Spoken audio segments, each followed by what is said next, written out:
Hello guys, kumusta? Welcome back sa channel natin. Kung bago ka pa lang sa channel ko, huwag mong kalimutan mag-subscribe at pinutin ang notification bell. So ang pag-uusapan natin ngayon ay tungkol sa VPN. At ang lagi ko pa rin nababasa yung tungkol sa CGNAT. CGNAT ni Converge, CGNAT ni PLDT, ni Globe. Itong topic natin ngayon, susubukan natin i-explain ng very basic. So, hindi technical, hindi masyadong technical yung explanation na gagawin natin. So, very basic lang para mas maraming o mas maintindihan ng nakakarami. So, bago natin umpisahan si VPN, explain muna natin, pakita muna natin kung paano tumatakbo yung internet. So, siguro naman marami nakakaalam nito na kunwari nag-search ka sa browser mo sa Google Chrome, tinype mo Facebook. So, 'di ba? Kung halimbawa, no? So, ito muna pala yung typical, ito yung normal connection. So, mula doon sa tower, so meron tayong router, meron yung router ni PLDT, ni Converge, ito 'yan. And then naglalagay tayo pwede tayong maglagay ng sarili natin router etong side na to. Pwedeng pfSense, pwedeng Microtech, or pwedeng any brand ng router. And then dun kumukonek yung mga PC natin and then yung mga cellphone natin. So yan yung typical setup ng isang internet connection sa bahay or sa office. Kung halimbawa gusto mong pumunta sa Facebook, itatype mo dito sa PC mo, facebook.com, lalabas yan dito sa router mo, pupunta yan dito sa router ng ISP, and then siya kasi lalabas sa World Wide Web, and then pabalik sa PC mo. So, ganun tumatakbo yung internet, di ba? Ganun din sa cellphone. Tatype mo, sa search mo, lalabas sa router mo, pupunta sa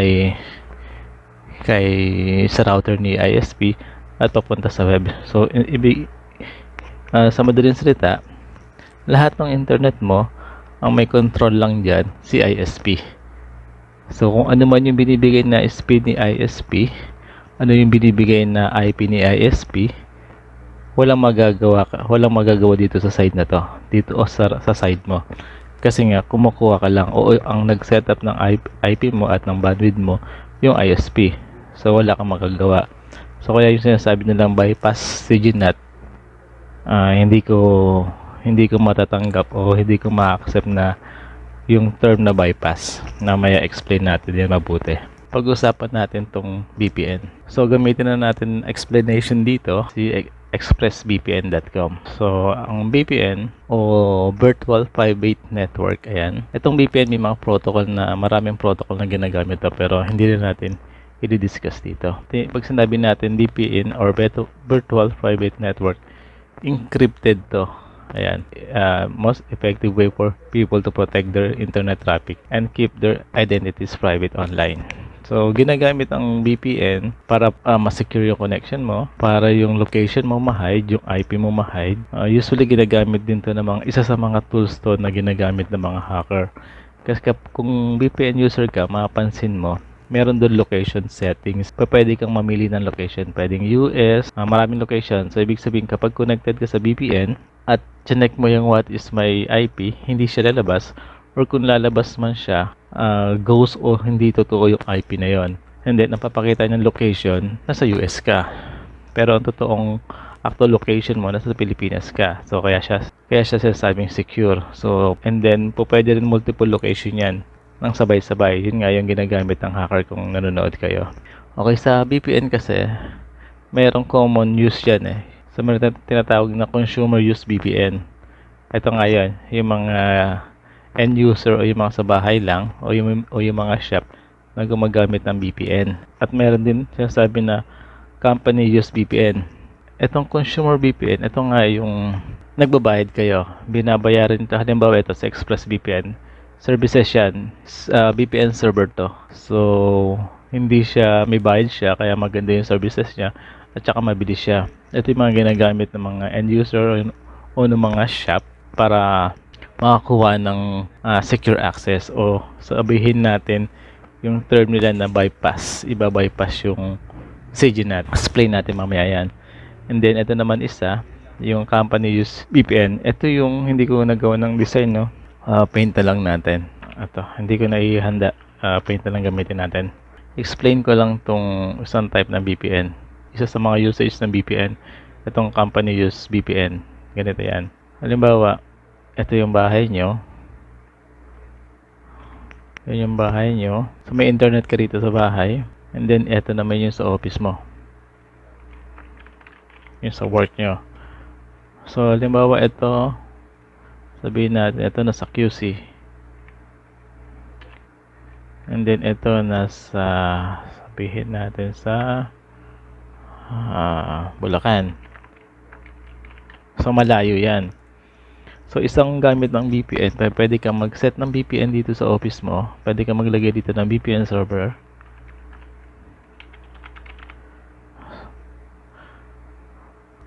Yung VPN server, pwede mo siyang i-set up sa Windows Server OS or pwede rin sa pfSense or router na mayroong VPN server.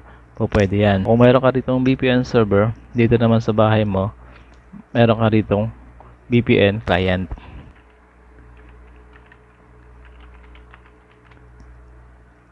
Itong VPN client na yan, pag ni-run mo, kukonect siya dito sa VPN server na nasa office. So, once connected tong VPN server mo dito sa client mo, magkakaroon kang isang secure tunnel or secure network. Dito na papasok yung protocol, depende sa requirements nyo. So, kapag connected ka na sa VPN server mo na ginawa mo dito sa office, okay, itong VPN server na to, local ito ha, hindi ito yung nabibili na VPN. Ito yung sinetup mo mismo na server, either nga Windows OS or pfSense.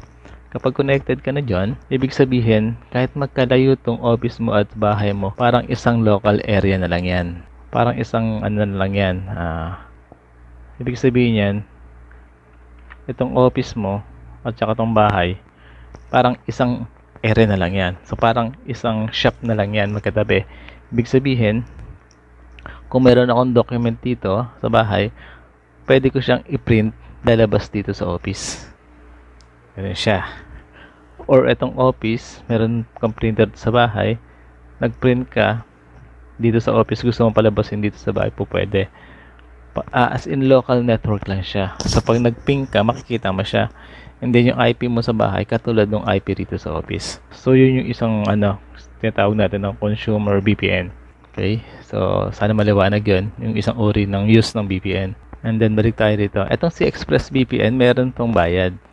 Ito. Kasi nga ginagamit mo yung services niya, yung internet niya. So, ito. Meron siyang 15 months, meron 1 month. Ayan, nasa inyo. May bayad dyan. So, lahat ng mga premium VPN, may bayad. Monthly o yearly. So ngayon, dito tayo sa sinasabing CGNet. Ito na ngayon itsura ng kapag nag-avail ka, okay, pag bumili ka ng premium services, premium VPN services, ito na yung magiging itsura ng network nyo o nung connection nyo. Ganito na yan. So di ba kanina, balikan natin yung unang design natin. Yung unang design natin, nag-type ka dito sa PC mo, lalabas kay router mo, lalabas sa router ni ISP, pupunta sa web, then pabalik. Ngayon, kapag naka-VPN ka na, dito nangyayari yung sinasabi ng iba, quote and quote, na CGNet bypass. Explain natin ha. So dito, kapag nag-type ka rito sa devices mo, pupunta yan kay VPN server or kay ExpressVPN, and then from ExpressVPN, siya na yung magpo-process. Halimbawa, naghanap ka ng Facebook. Pag enter mo, pupunta siya kay ExpressVPN server, nakita niya sa Facebook, babalik na siya agad dito. Same din sa cellphone mo. Nag-browse ka, nag-YouTube ka, pag nakita na ni web, pag enter mo, pupunta siya kay VPN server. Pag nakita niya, lalabas niya yan. Siyempre, from VPN server, meron yan. Doon na siya lalabas sa web eh. And then pag nakita niya, babalik na siya rito. So hindi na siya dumadaan dito kay pfSense mo. Hanggang dito na lang siya kay pfSense. Ulitin ko pag tinype mo dito, halimbawa sinearch mo si Facebook, lalabas siya rito. And then lalabas kay web, then babalik na. So itong si router mo rito, nagpa-process na lang siya ng internet, ng connectivity mula dun sa PC mo at papunta rito kay VPN server. So kung itong si Converge mo, meron siyang IP na 100. Something. So, ang pagkakalam natin, pag ang IP mo nag-umpisa sa 100 or .10, naka-CGNet ka. So, kaya pag nag-ping ka, since hindi na lumalabas, si VPN server na yung nagbibigay ng information na galing sa web, talagang hindi mo na makikita tong 10 dot something na IP. Kasi nga, si VPN na, hindi na siya tumatagos dito. Ang ginagawa na lang ni ISP, nagbibigay na lang siya ng internet dito kay router mo para magkaroon ka ng connection dito kay VPN server. So kaya kapag nag-trace route ka, or nag-ping ka, halimbawa dito sa PC, nag-ping ka, pupunta lang yan dito kay VPN server, nakita niya, lalabas niya, and then babalik na siya. So ito talagang hindi niya na makikita nga, kasi nagpo-provide lang siya ng connection link, pero yung pag-process ng data, si VPN server na yung nagbibigay, hindi na siya dumadaan. So doon nagkakaroon nga sinasabi ng CGNAT bypass. Pero kasi technically kasi hindi siya bypass. Kasi for me, gumawa ka lang ng tunnel. Gumawa ka lang ng secure tunneling or gumamit ka ng VPN. So siguro mas maganda pa o tamang sabihin natin na pfSense with VPN kaysa CGNAT bypass. Kasi hindi mo naman binabypass. Kasi kung pag binaypass mo tong CGNAT mo, ibig sabihin binaypass mo tong ISP mo, hindi wala kang internet. So kaya hindi ko siya masasabi na CGNAT bypass. So for me, technically speaking, gumawa lang ng tunnel using VPN. So hindi siya bypass talaga. Kaya hindi ako naniniwala pag sinabi kaya pag may nabasa ako na bypass, hindi ako naniniwala kasi hindi naman talaga siya binabypass. So isa pang tips, ito pa, bigyan ko kayo ng isa pang ideas para sa mga tech dyan, dagdag kita. Ito yung diskarte ng iba. Balikan natin si ExpressVPN. Nadinig nyo na ba yung iba na naghahanap ng Netflix using US IP? Kasi kapag naka US IP ka, makukuha mo yung mga channel o yung mga movie na based sa US at yung mga ibang restricted na channel tulad nito. Ayan, yung iba na gusto magkaroon ng US channel, so nag-a-avail sila ng VPN. So ito yung binanggit ko na maraming countries ka pwedeng pagpilian. So ito, lipat tayo rito kay privateinternetaccess.com. So isa rin siyang VPN server. So kung gusto mo nga maka-avail ng Netflix na US channel, pati yung mga HBO Go, Disney, ayan, ito yung mga na-unlock.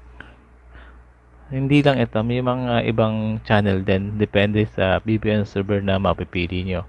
Yan yung mga na-unlock kapag gumamit ka ng o nag-avail ka ng VPN server.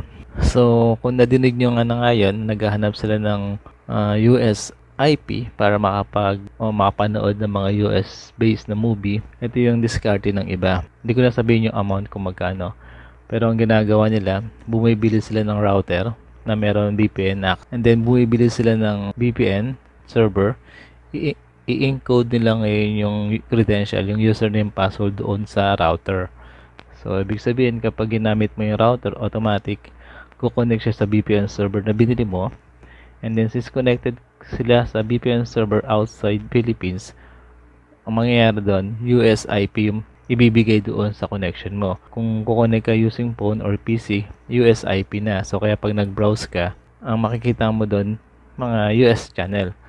Or kung gumagamit ka naman ng cellphone at naka-set up doon yung VPN server, kung mapapansin nyo minsan, nagkakaroon ng error. So minsan nakalagay doon, country is not allowed, kasi wala ka sa Philippines, nakikita niya nasa US ka o nasa ibang bansa ka. So kung VPN user ka, malamang na-encounter mo na yon.